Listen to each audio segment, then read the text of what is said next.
Well, here we are at part 4 of the B-Rex build, and this guy is going to end up being the driver, and this guy is going to be the side gunner, and I've got 2 more on the way because I think this monstrosity is going to need a large crew. They came with some weapons and whatnot, but I'm always keeping my eye open in the scrap bins at work, and I found these heat sinks off of some electronic potentiometer deals. And I thought, you know, those might make a really nice looking bed, and they're aluminum, so they're not too heavy. And once I line them all up, they'll line up perfectly because they're identical.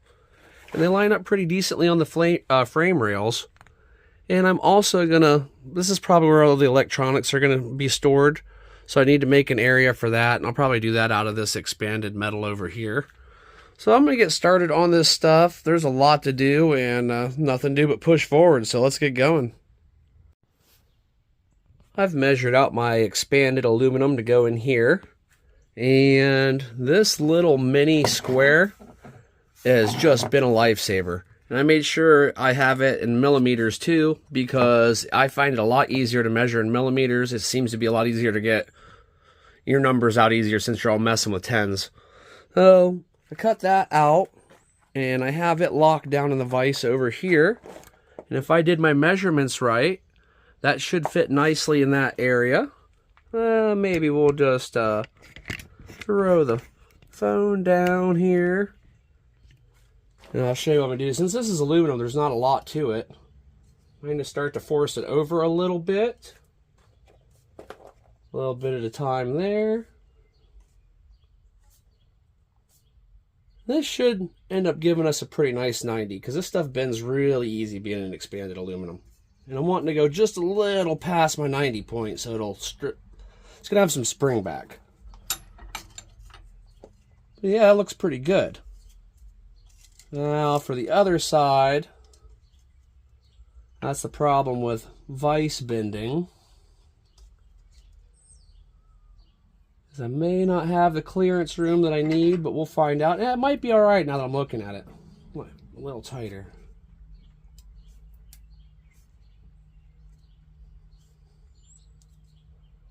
If I was working with a thicker metal, I'd be using a straight edge across here. Something I could put some real weight and twist on, and then I'd finish it off by tapping it with a hammer. Well, aluminum's not too bad.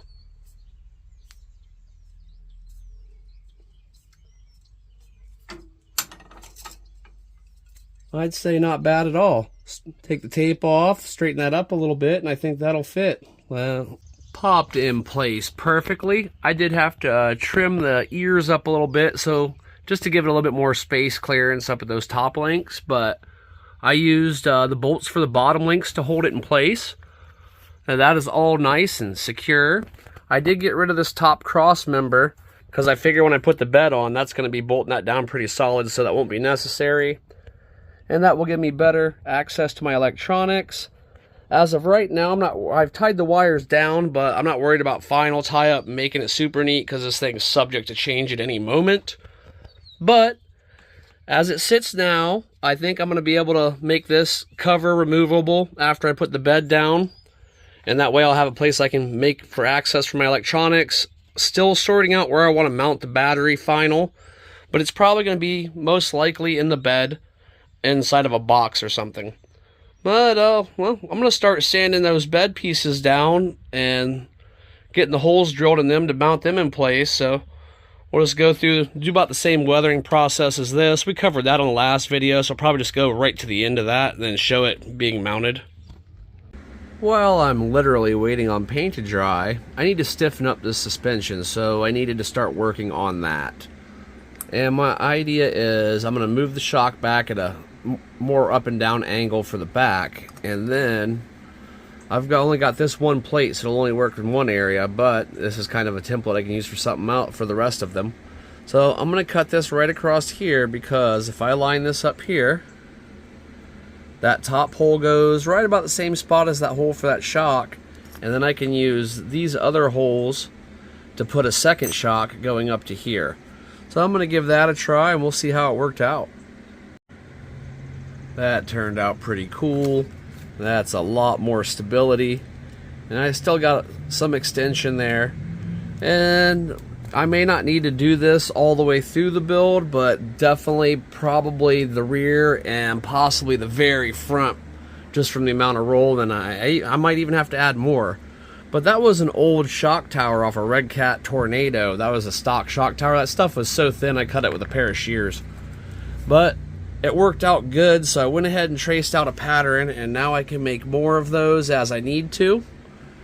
And I'm going to do the other side, and then hopefully this bed will be done drying and we can get it bolted back on. Here we are, bed is installed. The rest of the crew came in the mail. This is going to be awesome.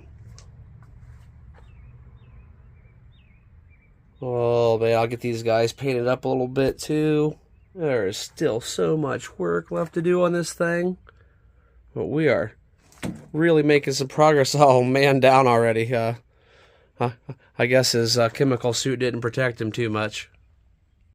Alright everybody, I think I'm going to wrap this section up. So, a little recap of what's going through my head at the moment.